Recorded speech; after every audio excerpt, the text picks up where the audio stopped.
Thank you for joining us for another power-packed message from Dr. Myles Munroe, provided by Munroe Global Incorporated and MunroeGlobal.com. We transform followers into leaders and leaders into agents of change. We hope that this message is a blessing to you as you advance your life and discover your purpose. Now, let's go into the message. Succession, the greatest leadership failure. Succession, the greatest leadership failure. Our focus will be on the danger of losing your legacy. The danger of losing your legacy. I don't think that we were born to live for one lifetime. We were born to live to make sure we never die. I want you to think about the statement.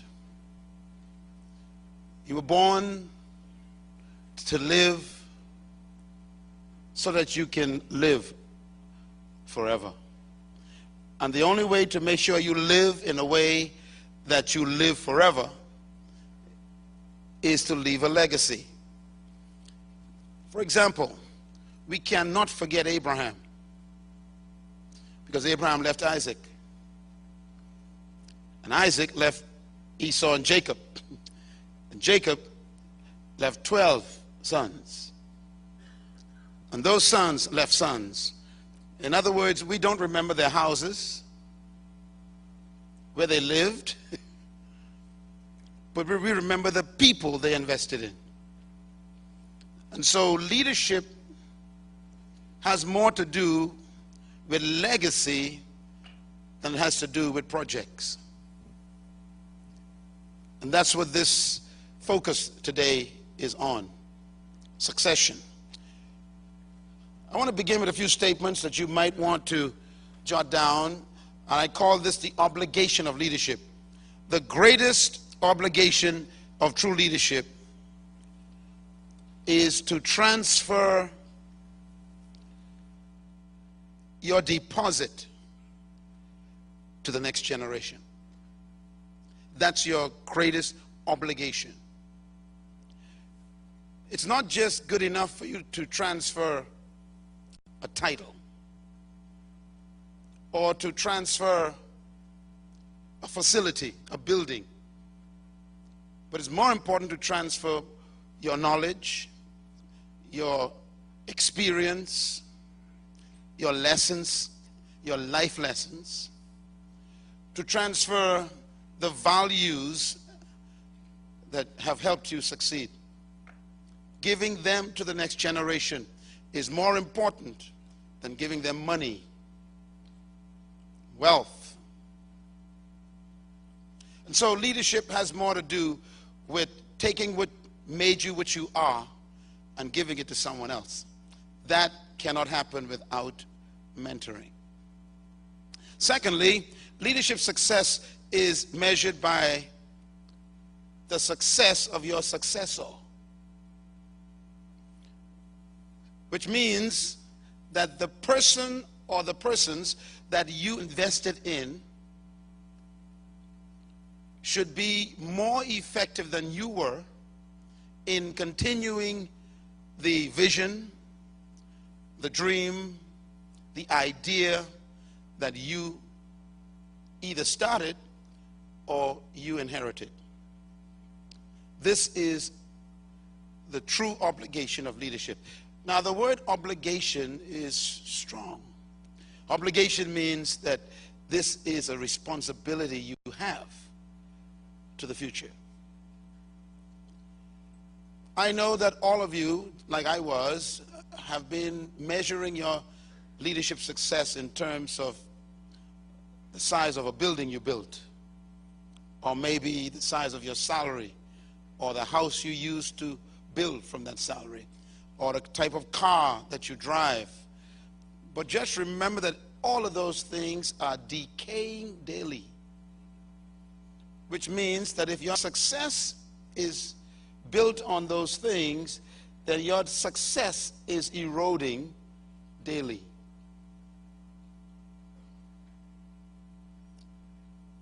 That takes me then to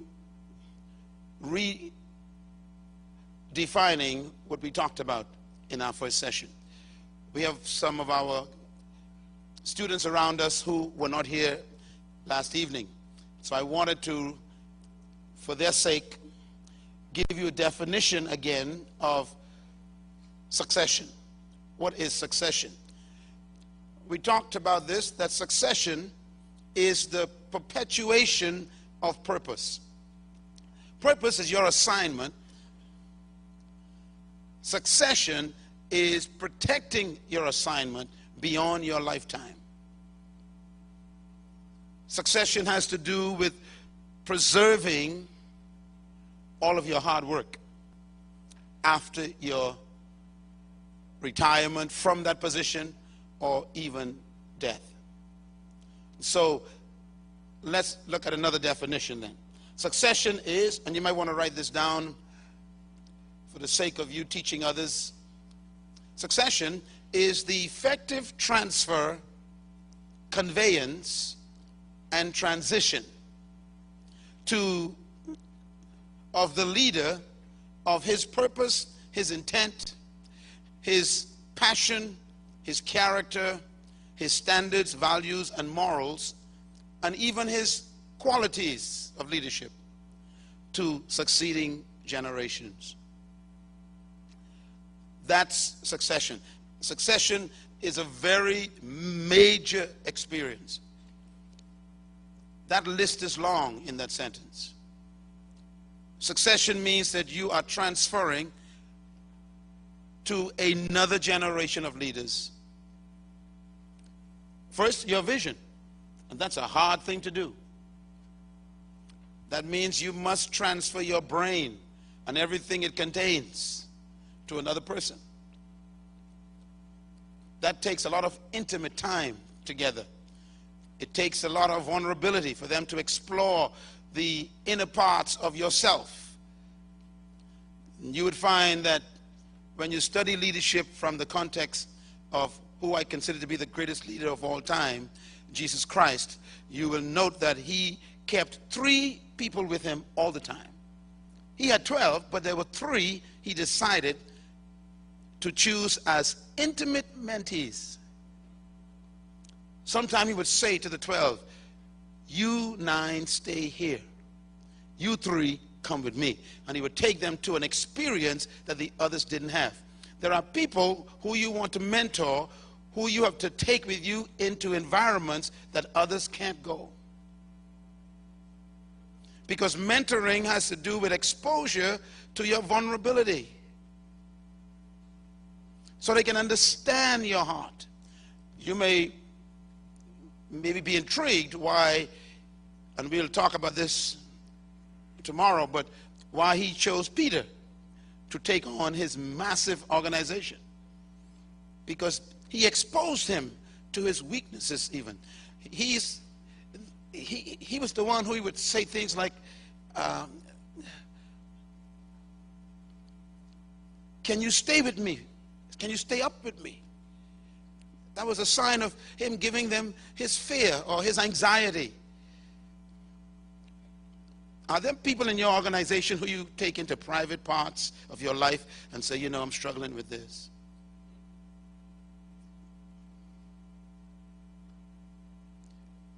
Succession is normally trusted to those who know your strengths and your weaknesses. For them to get past those objections in your life into your vision, you have to expose yourself. Succession. You have to convey your passion. How do you transfer passion to someone? You got to encourage them to fall in love with what you love.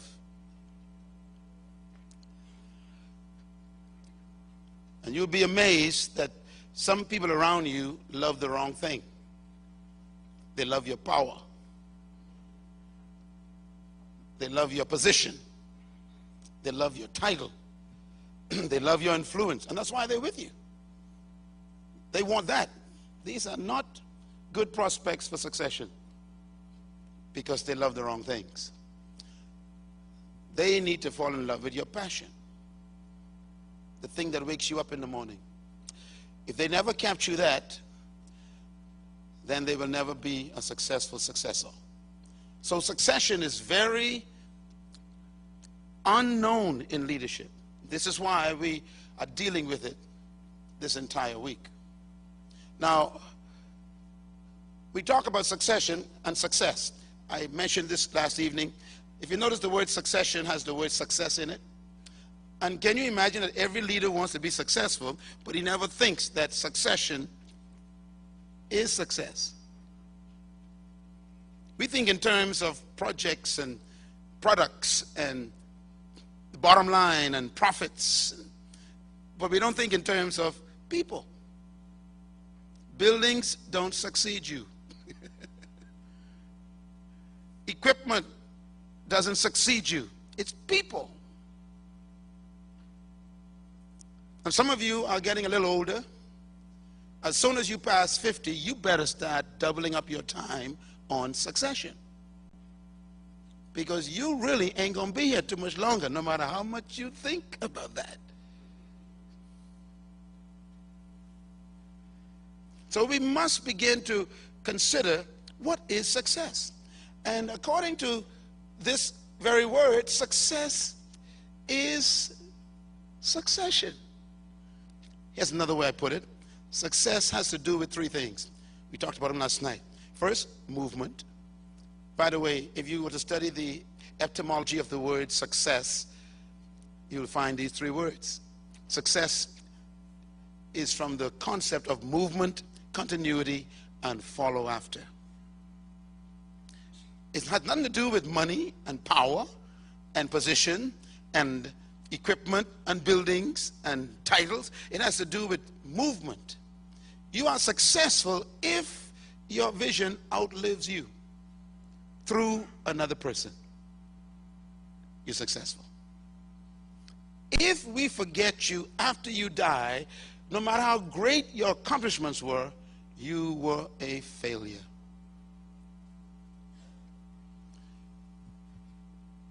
You should measure your success by the people you left. So succession has to do with continuity. And this is why if you don't invest in mentoring people, you will be a failure. This is the reason why most of us are struggling even with how to define success.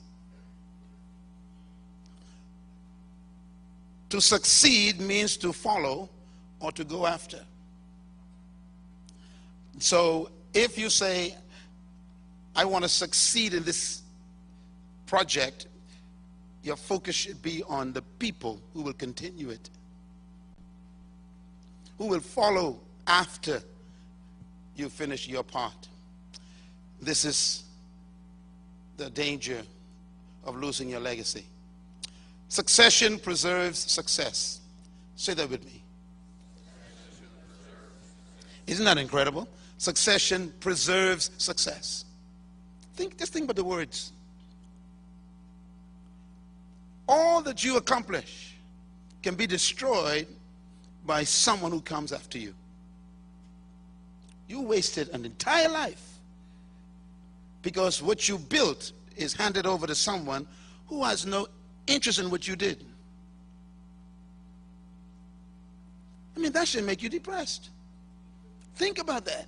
And some of you are 60, 70 years old already, and you've done a wonderful thing. But my concern is, will it outlast you? And the only way to guarantee that is succession. All right. So true leadership is about continuity. This is the heart of leadership, about continuity.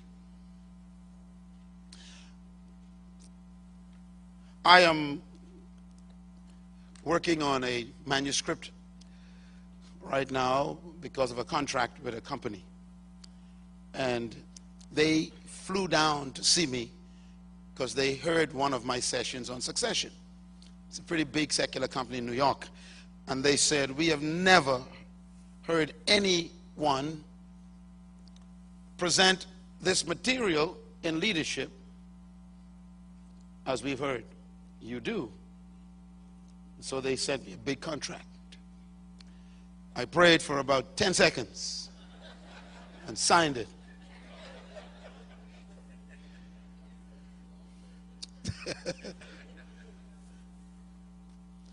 And one of the things that they mentioned to me when they were discussing the whole contract was this point I made in my series. Leadership is about continuity. They said no one talks about that. Everybody's just trying to make it to the top. But they say you're talking about life after the top. There's life beyond the pinnacle.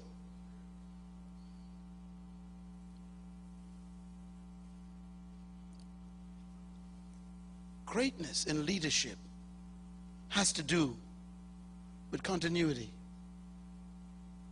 Will this last beyond me? I also thought it would be good to talk about the priority of leadership. And this is very important information. Number one, the greatest act of leadership is mentoring. That should be your priority. Succession is a production of mentoring. It's a result of mentoring. If you decide that you are going to be successful in providing a successor, then you must make mentoring your priority. Mentoring is hard work. What is mentoring? For the sake of those who joined us, mentoring is to serve as a model, an advisor, a counselor, a guide, a tutor, and an example to another person with the view of producing one greater than yourself. Please write the entire sentence down. The last part of it is more important. Mentoring has to do with making people greater than yourself. Now that's not too normal for humans. If you suffer from inferiority complexes, and there's one right behind you now, don't look, you normally need people to be less than you to protect your superiority. In other words, insecurity always needs inferiority to exist.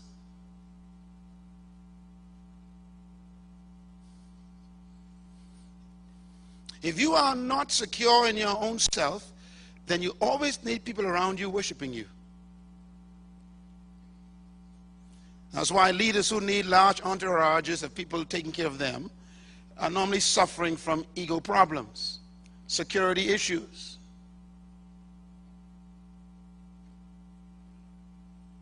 You don't leave legacies if you are worshipped.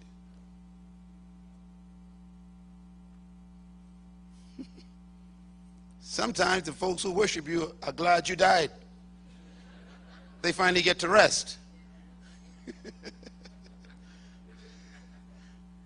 Do you know who Jesus called his closest assistants? Matter of fact, he had to correct them one time. He says, you are not servants. You are my friends. Wow. Tell some leaders that today, that they should do that with their servants. He says, and what's the measure of friends? He says, I have told you everything. I want you to know what I know. Mentoring has to do with making people better than you so that when you leave, you can take the credit for the greatness.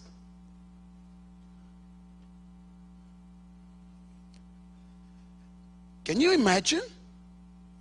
You work 40 years building a company, building an organization, building a department in an organization. I mean, you really worked all your life. This is your life's work. And then it dies with you. That's a tragedy. What you want is the next generation of leadership to take what you built and make it 10 times better, because they're going to still say that's your work. Am I right? You will always be the founder or the author. I would rather be, like Walmart. Mr. Walton will always be famous. He transferred his dream to some people who continue his legacy. He started with one store in a small little town.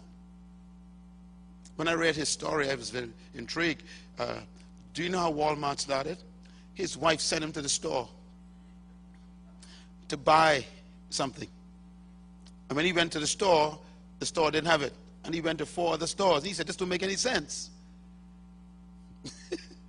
And they lived in kind of like a small little farm country town. So he had to travel to other towns just to find this thing. And he's like, why can't we have everything in one place? And by the way, that teaches you what I talk about in my books. Business is a product of problems. Whenever there's a problem, there's a business. So unemployment is not your problem. Your problem is you can't find problems. Your being here in this room today is because I am solving a problem. It's a leadership issue. And that's what brings you here. So if you want to live beyond yourself, your goal is to make those who you mentor greater than you. Now that takes a lot of security, doesn't it? A lot of self-confidence for you to be working on someone to replace you and make them better than you. That's the perfect leadership attitude. Words of Jesus Christ again. It is better for you that I leave. Because if I don't leave, you will not do greater works than I've done. His attitude was, I want you to outshine me because I will get the credit. We try to make sure no one shines brighter than us. And when they attempt to, we snuff them out, keep them back, hold them down, make sure they never have opportunity to grow and expand. And we even make sure that they don't go to the seminars to grow. We want to go ourselves. So we tell the human resource manager, let me go. Well, if you're a great leader, you let your staff go and you stay. Invest in them. Very important. There are 3 phases of life I want you to think about when we talk about succession and mentoring. I have a picture of a little baby here, all of us in life begin dependent. So the first phase of life is always dependence. Everybody say dependence. Everything created on this earth begins dependent. Whether it's a fruit clinging to a tree, whether it's a baby calf or a pup whale hanging onto his mother's nipples, or whether it's a baby in the womb feeding on the nutrients of a placenta. All of us begin dependent. That means we need mentoring. You need to be trained. And all of you who want to be great leaders must first be dependent. The second phase of life is independence. Independence is maturity of self, where you become capable of expressing yourself and having your own individual identity. That's independence. And everything goes through that. The fruit eventually falls from the tree. Matter of fact, you don't even need to pick it. It will mature itself and then naturally become independent. It'll fall. Every animal becomes independent. Every tree becomes independent from its host. And so do we as humans. So even in leadership training, you have to give people the privilege of independence. After you've trained them, you give them leverage to experience their own failures, test them, Let them try their own wits. Give them opportunity to spread their own wings. Stop smothering people. Stop wanting to make all their decisions after you give them delegated power. Allow them to make their own mistakes, knowing that you are there to help them correct them. This is independence, leadership development. And then the last one is the most important, and that is interdependence. We don't think about this much, but the highest form of freedom is interdependence. Now notice the word dependence is still there, but it's interdependence, which means you contribute now to the ongoing development of your species, or you reproduce after your kind. Interdependence is when the person you trained can now train others. Interdependence is when that person comes back to you and starts feeding you.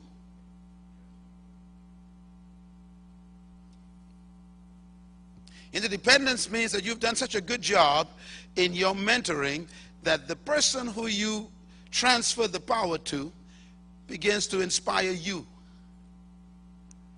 They're giving you nutrients back. I think for those who are religious people here, the Apostle John said something in one of his last books he wrote. He says, your success brings me joy. I rejoice in your success, he says. In other words, when you become great, I feel so good about it. It feeds me back. Allow people to make you proud. Mentoring and succession is good for you. So, what is the ultimate goal of leadership then? True leadership is always aware that their position is temporary. Please write this statement down, because somehow we get the idea that we are permanent in our positions. Especially people who are more inclined for religious positions. Can I suggest to you that being a pastor is not a permanent position? And religious people think once I'm a pastor, I'm always a pastor. Or they use these titles like apostles and bishops. Listen, don't get trapped. Because if you ever fall in love with a title, God can never move you beyond it.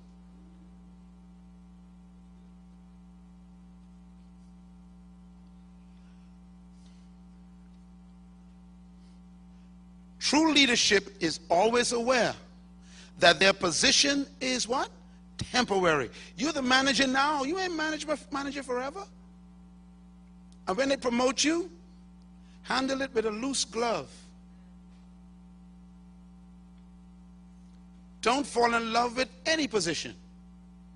Why? You could prevent your own progress.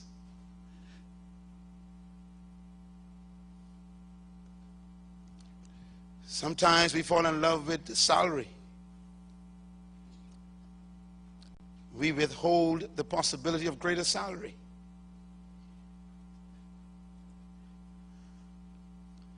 The goal of a leader then is successful passage of power. My goal is to transfer the baton successfully. That's my goal. My goal is not to preserve my position until I die. My goal is to transfer it successfully. That's true leadership. Very, very serious problem. I have to keep reminding myself that to everything, there's only a season. Say it. Let me tell you something. You know, you're riding high right now on some of the things you're doing. You're setting yourself up. Plan life beyond where you are all the time. Can I repeat this? Plan life beyond where you are right now all the time. Don't plan to maintain your life from what you're doing. Because what you're doing will change. People lose their jobs, they lose their life, because they had their whole life built on their jobs. That includes being a pastor. You better plan life beyond pastoring. You lose your voice, they're going to throw you out of the pulpit. Are you listening to me? You better figure out something to do without a voice. Everything is temporary. You're an athlete, you better never get in an accident.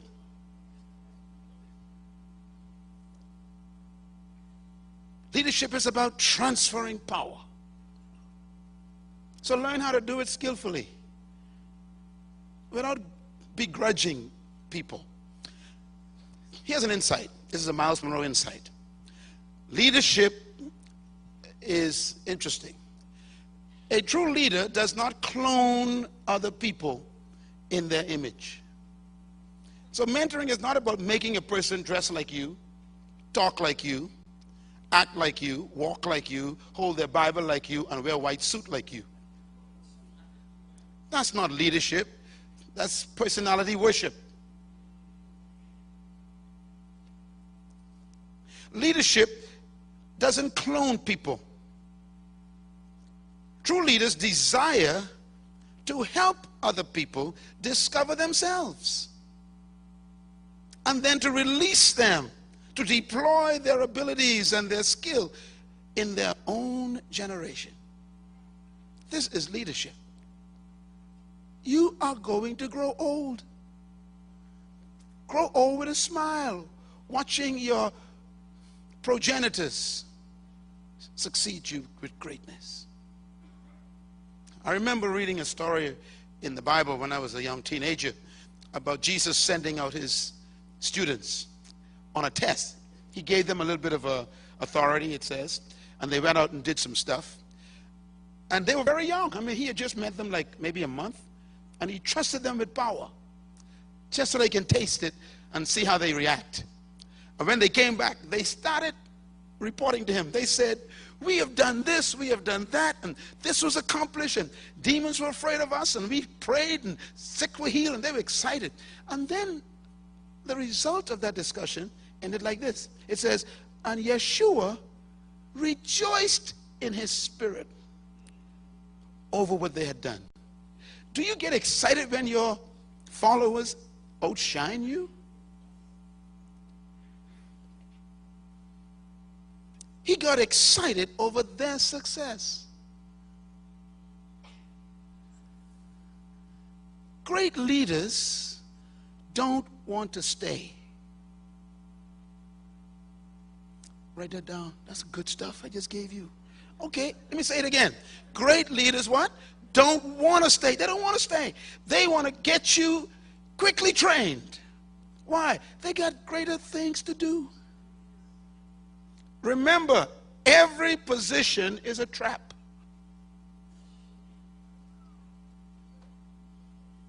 Don't fall in love with a title or a position. It's a trap because it traps you by its very nature.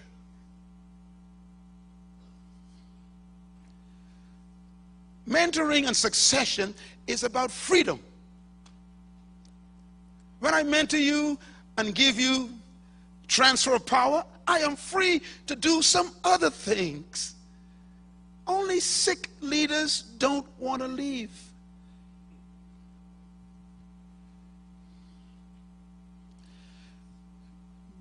A man and a woman without a dream don't want to leave their position. Because if you had a dream, a great dream, a big dream, an awesome vision, you would always know that where you are is not what you saw.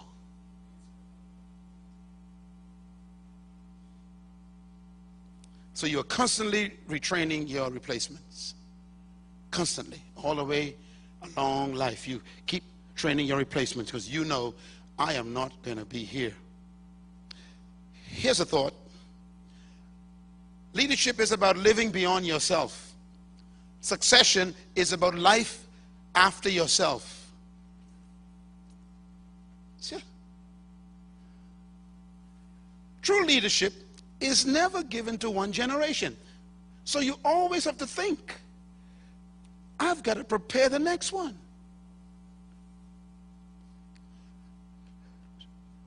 Later on today in a session, I'm going to give you some reasons why people don't mentor. And you'll be amazed how guilty you are.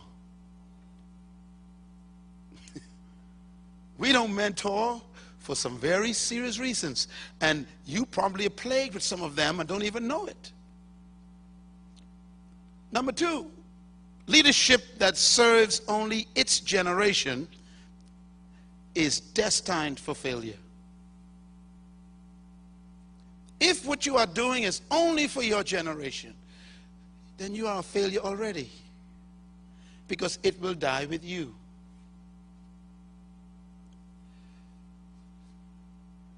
To make sure that your memory lives forever, you invest in people, not projects. My burden and my dream is to see third world leadership grow and advance throughout the world, because we keep killing our future leaders by suffocation. Because products of oppression will always defend their turf, because they are insecure.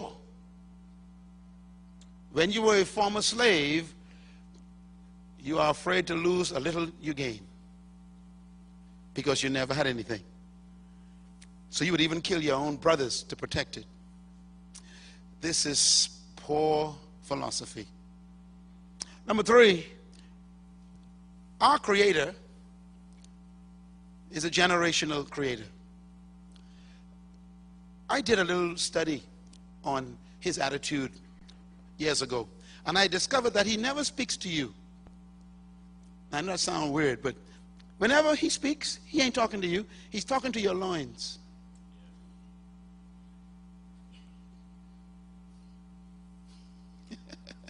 He always talks to your loins.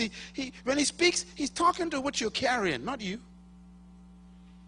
He will say things like, your seed shall be blessed. He ain't talking to you. Through you, the nation shall be blessed. He ain't talking to you. He's talking to what you're carrying. He's always thinking beyond you. You just a temporary, listen, stop thinking you're permanent. This is not about you. It's about the eggs you're carrying. It's about the sperms you're carrying. That's what this is about. He thinks generationally. This is why one day to him is like 1,000 years. Let me tell you what we think that may be disturbing us deeply. We think that we were born to finish what we started.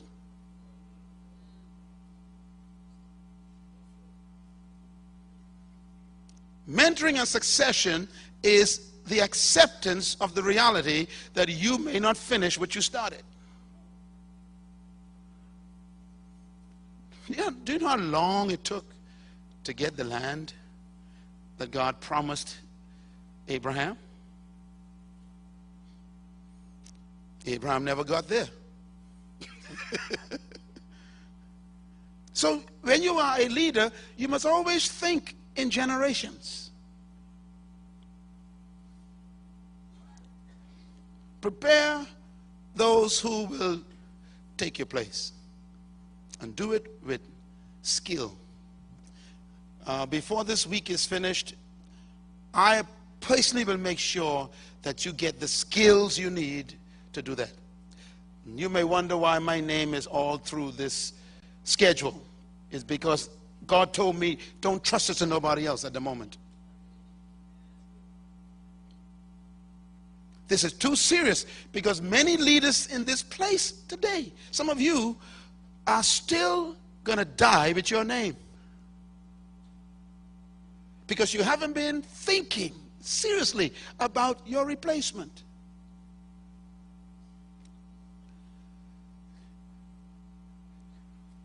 Greatness. Number 4, if your vision dies with you, you failed.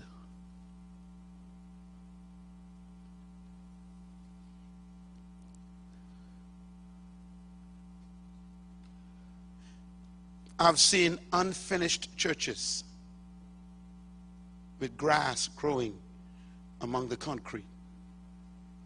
Why? Because that leader failed. Oh, he was a great preacher.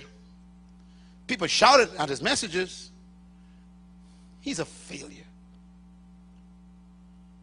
The weeds will always expose you.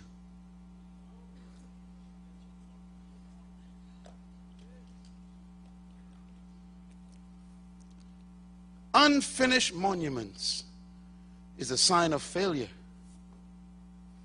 because you did not mentor. You did not invest in the right thing. People.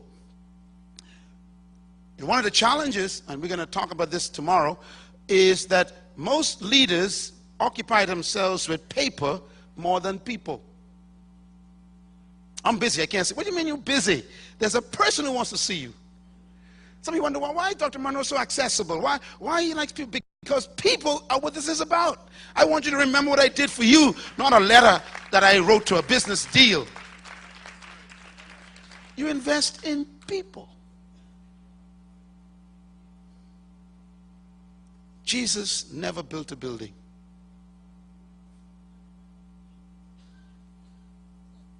And he can't die now because he built people.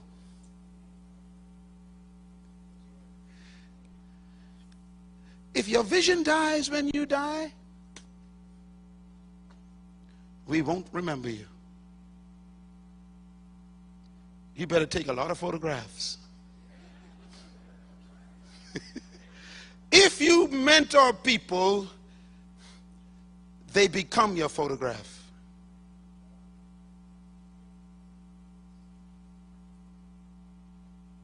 Every time people see them, they'll say, "You remind me of him." People become your evidence that you were here. This is mentoring and succession. Now, let me just close with, how do you measure leadership? How do you measure your success? Number one, the ultimate goal of true leadership is not to maintain followers, but to produce leaders.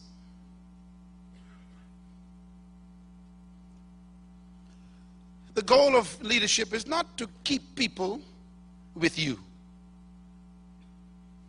but to keep letting them pass through you.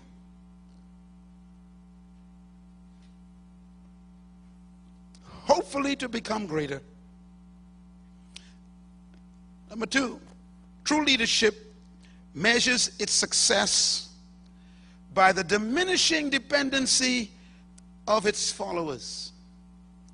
This is a very subtle statement. Read it carefully. Write it down. True leadership is measured as being successful when the dependency of its followers diminishes. In other words, the less they need you, the more effective you are. So if you need people to need you and to always be with you and to depend on you, you are not a leader. You are a parasite with a title. You're feeding on people.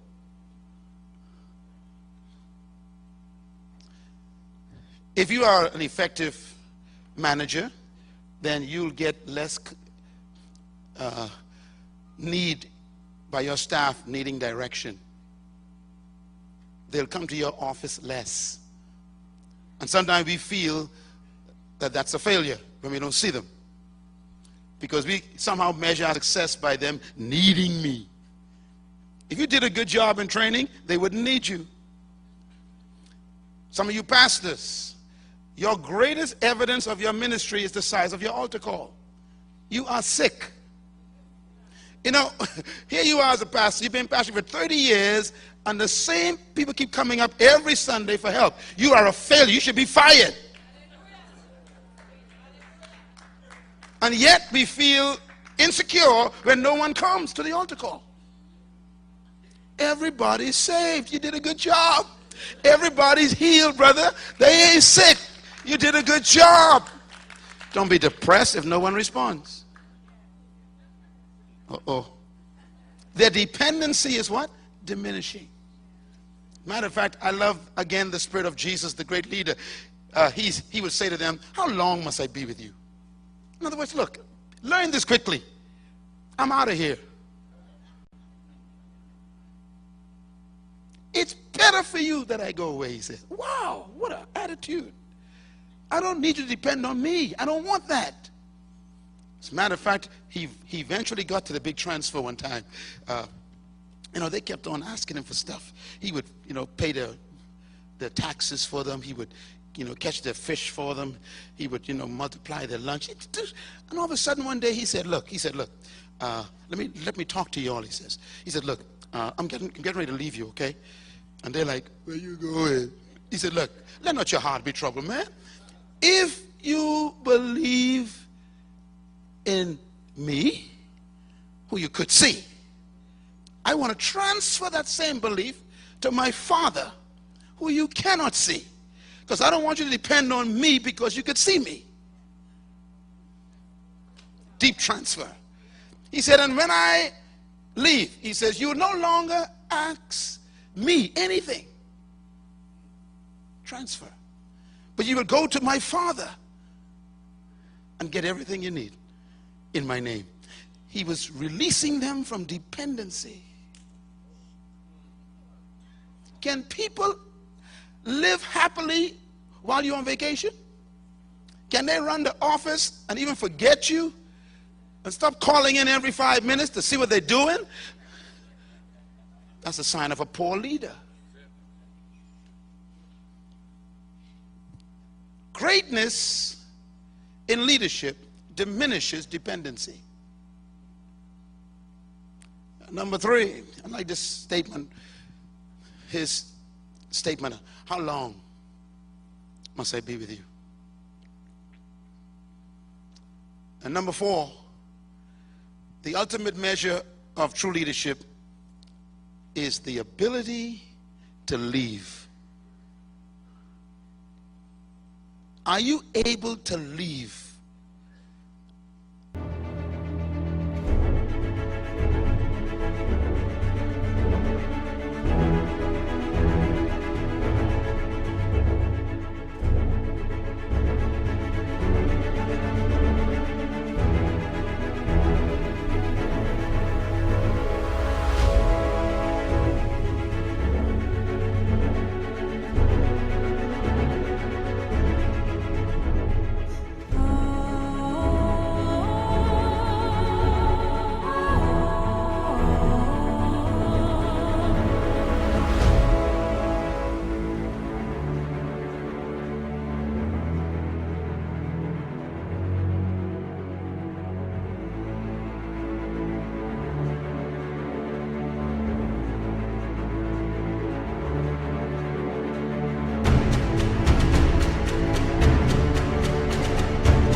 And which you began continues.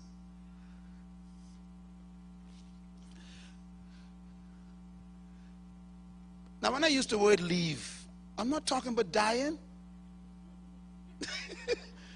I'm talking about leaving while you're living. Transfer the whole thing to someone else and enjoy the privilege of watching it expand without you. Oh gosh, oh man, some of y'all are depressed already. I can see now you're depressed. What, without me? They need me. You are sick. True leaders love to leave while they are alive. Let me tell you why. Most people have succession because someone killed them. You got to kill some people to get them out of the organization. Because they won't leave.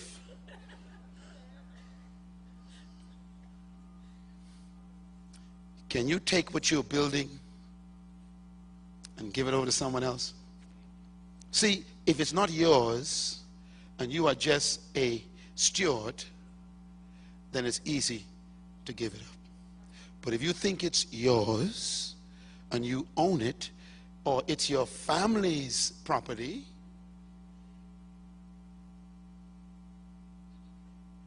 you don't want to leave it.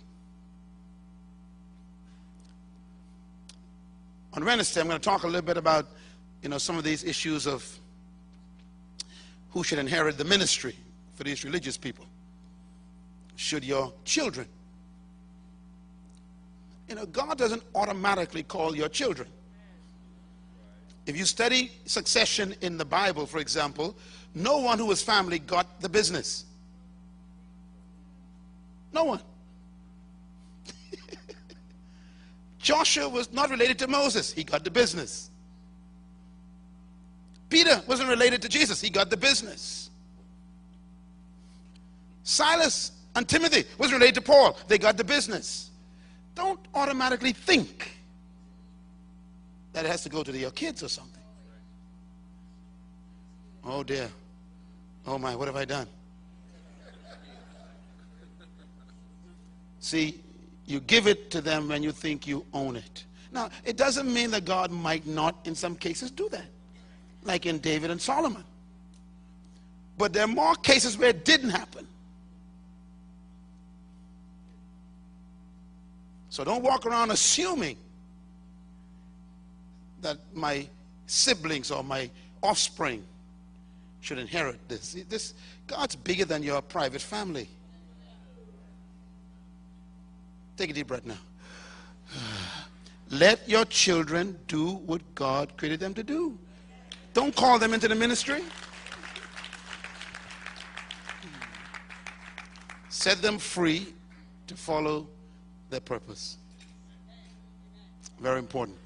Number 5, true leadership makes itself increasingly unnecessary. Mentoring and succession thinking has to do with leaving. So a true leader constantly makes themselves unnecessary.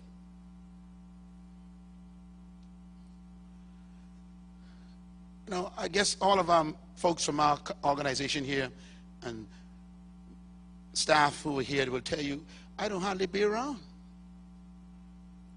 And then I feel depressed when I come and they don't even notice I'm back. I'm like, hey, y'all, hey. And they're like, hi. And they just keep working. I'm like, what do you mean, hi? Say something to me like, maybe I'm a little bit important around here. But the joy is it runs without you. Some of you are sick because you can't take vacation. Because you think everything revolves around you. You've built dependency. You've made yourself more important than they think you are.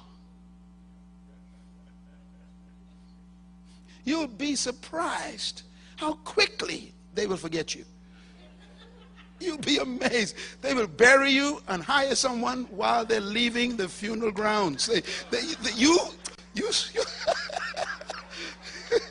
Thank you once again for listening to this message, as we hope that it has been a blessing to you. Our goal is to show you new paths and opportunities so that you can discover your purpose. It is your love, support, and partnership that makes Munroe Global possible. Please visit us online at www.munroeglobal.com for more product, partnership, or to join us at one of our live events around the world.